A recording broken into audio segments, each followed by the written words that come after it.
मैं नरेश मस्के यहाँ ठाणा लोकसभा से शिवसेना, भाजपा, राष्ट्रवादी, मनसे, आरपीआई युति से चुनाव लड़ने के लिए उम्मीदवार के तौर पे यहाँ खड़ा हूँ।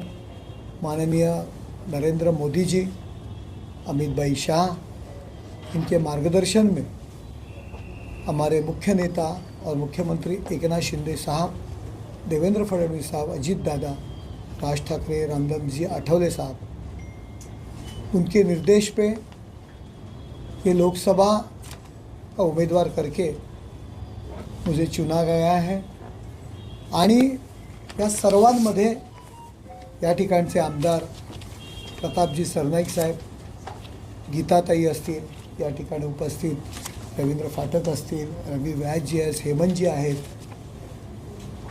नरेंद्रभाई मेहता आहेत, किशोरजी आहेत, देवेंद्रजी आहेत, या ठिकाणी आमचे सगळे राजीव भोईर आहेत, अरुण कदम आहेत, मांजरेकर आहेत, या सगळ्यांच्या शेडेकरजी घेतलं, या सगळ्यांच्या मार्गदर्शनाखाली या विभागामध्ये आज मी आलेलो आहे। फार कमी दिवस आहेत, और कम दिनों में, कम गेंदों में मेरे को मैच जीतने का है। तुमच्या सगळ्यांचं सहकार्य आणि शुभेच्छा या फार महत्त्वाच्या आहेत। ठाणे महानगरपालिका क्षेत्रामध्ये गेले 4 टर्म नगरसेवक, सभागृह नेता, स्थायी समिती सभापती आणि महापौर म्हणून मी काम केलेलं आहे। मीरा भाईंदरमध्ये मी पूर्वी जेव्हा नगरपालिका होत्या तेव्हा शिवसेनेचा एक प्रतिनिधी म्हणून या ठिकाणी धर्मवीर आनंदीगे साहेबांच्या आदेशानुसार निवडणुकांमध्ये मी हेमंतजींना या गोष्टी माहिती आहेत, या ठिकाणी मी यायचो। त्यानंतर दिघे साहेबांच्या निधनानंतर सुद्धा ज्यावेळी सीताराम भोईरांची जी निवडणूक दिघे साहेबांची जेव्हा होते त्यावेळी सीताराम भोईरांच्या निवडणुकीमध्ये सुद्धा ज्यावेळी त्यांचा विजय झाला होता ते एक शिवसेनेचा एक संघटक पदाधिकारी म्हणून सुद्धा या ठिकाणी मी असायचो। त्यामुळे पदाधिकाऱ्यांशी बऱ्याच जणांशी तसा कॉन्टॅक्टमध्ये असतो। नवी मुंबईमध्ये शिवसेनेचा संपर्क प्रमुख म्हणून काम केलेलं आहे, निवडणुकांमध्ये पक्षाचा प्रतिनिधी म्हणून त्या ठिकाणी काम केलेलं आहे। परंतु जे काही मीरा भाईंदरचे जे प्रश्न आहेत, मीरा भाईंदरच्या ज्या समस्या आहेत त्या जाणून घेऊन स्थानिक आमदार असतील, स्थानिक सर्व लोकप्रतिनिधी, आमच्या महायुतीतील सर्व घटक पक्ष आहेत, त्यांच्या सर्व सन्माननीय पदाधिकाऱ्यांशी संवाद साधून केंद्राच्या ज्या काही अडचणी आहेत त्या सोडवण्याच्या दृष्टीने प्रयत्न करीत। मीरा भाईंदर महानगरपालिका म्हटलं, आमची ठाणे महापालिका म्हणा, नवी मुंबई महानगरपालिका, आर्थिक जे काही गणित असतं आणि कोविडनंतर महापालिकेचे आर्थिक परिस्थिती फारशी ढेपाळलेली आहे सर्वच महापालिकेची। परंतु केंद्राचा निधी आणून जरी आम्ही सत्तेवर असलो तरीसुद्धा केंद्राचा निधी जर अभ्यासपूर्ण जर आपण त्याचा अभ्यास केला आणि केंद्राच्या माध्यमातून जेवढा निधी आपण उपलब्ध करून देऊ तो फार महत्त्वाचा आहे। कारण काय होतं आहे, यापूर्वीसुद्धा काही खासदारांनी कामं केली, परंतु केंद्राचा निधी जो आणायला पाहिजे होता तो त्या प्रमाणात आणला नाही।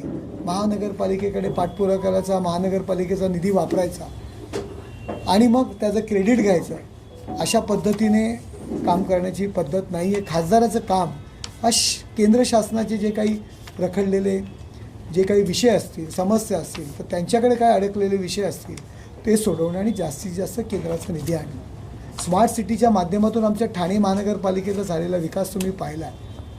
त्यामध्ये विविध योजना असतील, अमृत योजना असतील, अनेक योजना असतील, त्या आम्ही आणल्या आमदारांच्या सगळ्यांच्या सहकार्याने आणि ठाणे शहराचा त्या पद्धतीत विकास झालेला आहे। तशाच पद्धतीने मीरा भाईंदरसुद्धा स्मार्ट सिटीमध्ये जर अंतर्भाव त्या ठिकाणी झाला, काही झोपडपट्ट्या आहेत रेल्वेच्या जागेत सरनाईक साहेब म्हणाले, त्याच्या परवानग्या घेणं, शेवटी रेल्वेलासुद्धा त्याचा फायदा होऊ शकतो जर अभ्यास केला तर। जर त्या जर जमिनी मोकळ्या असतील तर रेल्वेचंसुद्धा उत्पन्न वाढू शकतं, परंतु अभ्यासपूर्ण रीतीने त्या जर मांडल्या रेल्वेकडे आणि रेल्वेच्या माध्यमातून ती जागा ताब्यात घेऊन मग महानगरपालिका असेल, राज्य त्या माध्यमातून त्याचं सुनियोजन कसं होईल अशा पद्धतीने काम करण्याचा मी प्रयत्न करेन। आणि आपलं सहकार्य फार महत्त्वाचं आहे आणि ते मागण्याकरता शेवटी कुणाला राजा बनवायचं आणि कुणाला भिकारी बनवायचं हे जर पाहिलं तर मीडियाच्या हातात आहे. मीडिया आपण म्हणतो लोकशाहीचा चौथा स्तंभ, खरोखर चौथा स्तंभ आहे. उद्या मीडियाने मनात ठेवलं एखाद्याची वाजवायची तर तुम्ही 100% वाजवू शकता, पण तुमच्या हातात आहे. लोकांचा तुमच्यावरती विश्वास आहे. मला असं वाटतं की मी जरी नवीन असलो तरीसुद्धा मला तुम्ही सांभाळून घ्या, कारण एकेकाळी आयुष्याची सुरुवात मी मीडियाचा प्रतिनिधी म्हणून केलेली आहे. सामनामध्ये मी लिहायचो, या ठिकाणी सामनाची काही मंडळी होती, बऱ्याच जणांना माहिती आहे. त्याच्यानंतर स्वतःचं एक साप्ताहिक होतं, ठाणे सत्तासारखं माझ्याकडे कॅम्पेन असं मोठा ब्रँड माझ्याकडे होता. आणि अशा पद्धतीमध्ये आयुष्याची सुरुवात केलेली तुमच्यातलाच एक माणूस आहे. आपण मला आपला आशीर्वाद ठेवावा एवढीच या ठिकाणी मी विनंती करतो. आणि या ठिकाणचे स्थानिक पदाधिकारी, स्थानिक नेते आहेत, यांच्या मार्गदर्शनाखाली नक्कीच या मीरा भाईंदरसाठी या विकासाच्या दृष्टीने प्रयत्न करेल, एवढं मी आश्वासन या ठिकाणी तुम्हाला मी देतो. मेरे दो सवाल है. एक तो आपका बताया जा रहा है कि सब लोग साथ में मारामारी हो रहे, ये किस तरीके का मनमुटाव है या आपके विरोध नहीं कर रहे? एक सवाल. दूसरा सवाल ये है कि आपने जो सरनाईक जी ने जो वचननामा कहेंगे या स्थानिक मैनिफेस्टो कहेंगे, उसमें अगर 2-3 मुद्दे केंद्र सरकार के गिने जाए तो बाकी सब या तो विधायक के हैं या कांग्रेस के. ये मुद्दे दोनों विधायकों के लिए फजियत करने वाले नहीं है क्या? नहीं, देखो मैं आपको जो आपने जो प्रश्न उपस्थित किया है कि यहाँ नरेंद्र मेहता साहब का कोई ग्रुप का नगर सेवक नहीं है, उनके ग्रुप ऐसा नहीं. अभी एक 20 मिनट पहले नरेंद्र मेहता साहब के साथ हमारी मीटिंग हुई, उनके ऑफिस में मैं गया था. वो पूरे हमारे साथ में हैं और जो कुछ राजीनामा और जो कुछ हुआ था, ये देखो संजू नाइक साहब और मैं खुद भारतीय विद्यार्थी सेना में उनके साथ में काम किया हूँ. जिला चिटनीस करके वो विद्यार्थी सेना में काम करते हैं, मैं जिला प्रमुख करके काम करता था. उन्होंने भी बहुत मेहनत की, उन्होंने भी उम्मीदवार करके वो भारतीय जनता पार्टी के तरफ से वो कोशिश कर रहे थे और त्यांना उमेदवारी न मिळाल्यामुळे साहजिकच काही त्यांचे समर्थक असतील, त्यांच्यावर प्रेम करणारे कार्यकर्ते असतील, ते नक्कीच नाराज होणार, कारण त्यांनीसुद्धा काम केलेलं आहे. म्हणजे त्याच्यामध्ये त्यांनी जी काही नाराजी व्यक्त केली त्याच्यामध्ये काही चूक नाही. त्यांच्या पक्षाला तिकीट मिळावं असं त्यांचं म्हणणं, पण महायुती आहे. या महायुतीमध्ये शेवटी पक्षाचे नेते निर्णय घेत असतात आणि त्यानुसार या ठिकाणी शिवसेनेला उमेदवारी दिली, शिवसेनेने आशीर्वाद मला दिला. त्यामुळे आमचं काही त्याच्यावर आम्ही काही नाराज नाही. परंतु त्यानंतर तुम्ही काल पाहिलं असेल, माझा फॉर्म भरण्याकरता पालकमंत्री गणेश नाईक साहेब स्वतः उपस्थित होते, संजू नाईक स्वतः उपस्थित होते, संदीप नाईक स्वतः उपस्थित होते. त्यामुळे आणि त्यांनी मीडियाशी काल बोललेले आहेत की माझी आमची ठीक आहे, जी नाराजगी होती ती आम्ही गेलेली आहे आणि कार्यकर्त्यांमध्ये ज्या काही गोष्टी असतील ते नक्कीच आम्ही त्याचं निराकरण करू, हे स्वतः गणेश नाईक साहेबांनी सांगितलेलं आहे. शेवटी आमचा उद्देश नरेंद्र मोदीजी यांना पंतप्रधान करणं आहे. आज या उलट आजूबाजूच्या पण काही जागा आहेत की ज्या ठिकाणी आम्हाला वाटत होतं आमच्या पदाधिकाऱ्यांना मिळाव्या, आमच्या पक्षाला मिळाव्या, भिवंडी असेल, पालघर असेल, आमच्याही कार्यकर्त्यांनी थोडासा रोष व्यक्त केला. शेवटी कार्यकर्ता हा आपल्या नेत्याला मोठा करू पाहत असतो आणि नाराज होतो. त्याच्यामुळे आम्हीसुद्धा त्याच्यावरती काही आम्हाला वाईट वाटलेलं नाही. आणि जे काही धक्काबुक्की झाली, एवढा प्रचंड गर्दी होती, चारही बाजूला माणसं जर तुम्ही बघाल की पूर्णपणे किंवा 15 ते 20 हजाराच्या वरती माणसं फॉर्म भरण्याकरता होती. धक्काबुक्की कुठेतरी जाताना झाली असेल, धक्काबुक्की होते. शेवटी आपण काही शिस्त बघा, एखाद्या उमेदवाराचा फॉर्म भरायला जातो ते एक ऊर्जा असते, ती शक्ती असते.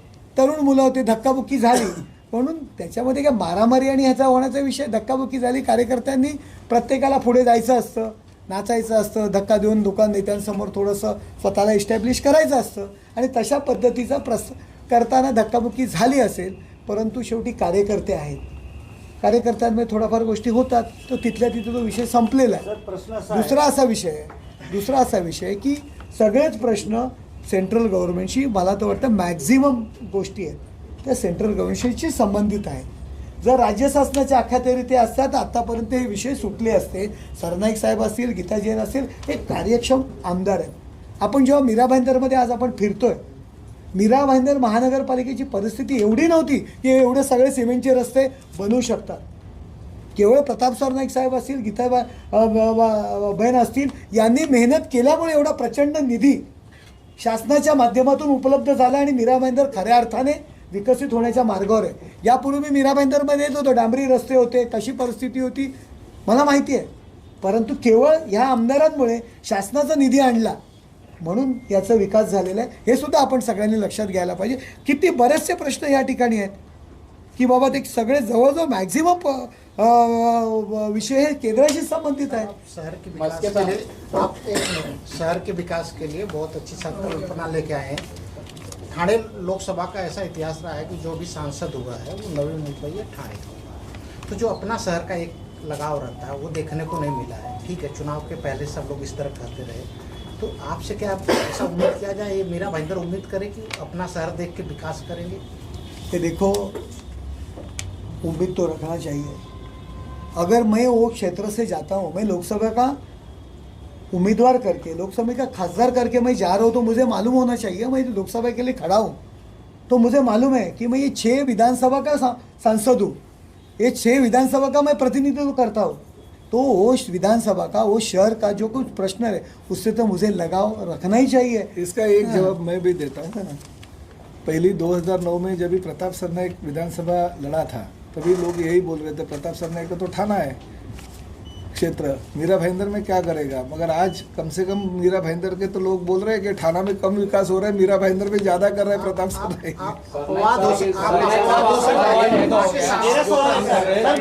करने का दावा अब ये करने वाले. अरे मतलब यार, एक सब लोग तू ही पूछेगा तो बाकी के लोगों को चांस दे रहा हो. अरे भाई तेरा ले. सर, मेरा सवाल ऐसा है कि आपकी उम्मीदवारी घोषित करने में पहले ही देरी हो चुकी है और ऐसे में कार्यकर्ताओं की नाराजगी, तो आप अब प्रचार करने पर ज्यादा ध्यान देंगे या कार्यकर्ताओं की नाराजगी दूर करने में, तो किस में आपको ज्यादा ध्यान देने की जरूरत है? इसी में सर एक ऐड कर देता हूं कि आपकी पहली प्रेस कॉन्फ्रेंस पर भाजपा जिलाध्यक्ष अनुपस्थित है. भाजपा जिलाध्यक्ष अनुपस्थित. अरे बाबा, महामंत्री यहाँ पे है, जिलाध्यक्ष ऐसे नहीं है, ऐसे कुछ नहीं. देखिए सबको आज नहीं, 1 मिनट इसमें मैं बात करता हूँ अमित जी, इसमें मैं बात करता हूँ. देखिए हर एक जो किसी भी पार्टी का प्रमुख हो उसको कुछ ना कुछ काम होते. भाजपा का जिलाध्यक्ष कल फॉर्म भरने के लिए भी सुबह से बेचारे शाम तक वहीं ठाना में थे. आज भी उनसे मेरी बात हो गई. मगर क्या होता है कि देखिए मैंने आज दोपहर को तय किया, आपको भी जब भी या क्योंकि आज उनको मैंने टाइम निकालने को बोला क्योंकि मीरा भाई ठाना में सब लोग जानते हैं मगर नवी मुंबई और मीरा भाईंदर में कम लोग जानते हैं. इसलिए मैंने उनको रिक्वेस्ट किया कि आज शाम को आप मीरा भाईंदर के लिए दे दीजिए. तो हम नरेंद्र मेहता जी को मिले, गीता जी को मिले, रवि व्यास जी को मिले और बाकी अरुण कदम है, हमारे रविंद्र शेड़ेकर, इनको विनती की कि 8 बजे इधर बाबा हम प्रेस वालों को बुला रहे हैं, हम लोग यहीं पे मिलते हैं. अभी किसी के पास टाइम रहता है, किसी के पास नहीं रहता. मगर आपको एक बात मैं बोल देता हूँ, 7 तारीख को जो हमारी रैली है, रैली में आपको एक भी ऐसा इंसान नहीं या एक भी कार्यकर्ता नहीं दिखेगा उसमें ये आप बोलने को चांस नहीं मिलेगा कि ये है और ये नहीं है. सभी के सभी, और आपको जो उम्मीद नहीं है वो लोग भी आके मिलेंगे. ये देखो, मैं आपको उम्मीदवार है और भाजपा जिलाध्यक्ष को इससे सुनो कल आए थे ना, सुनो छाप पूछ ही नहीं रहे थे कि कल आए. सुनो मेरा सुनो. कल क्यों आए फिर? नहीं फॉर्म भरने आ गए ना. तू बैठ रहे तेरा हो गया तो नहीं कल का देखो, मेरे पास फोटो है, मेरे पास. अरे वो पॉजिटिव, अबे यार पॉजिटिव बातें सुनो. ठीक है, 14 दिन और 400 पार कैसे खेलेंगे आप इन्हें? हाँ, ये ऐसा सवाल करो.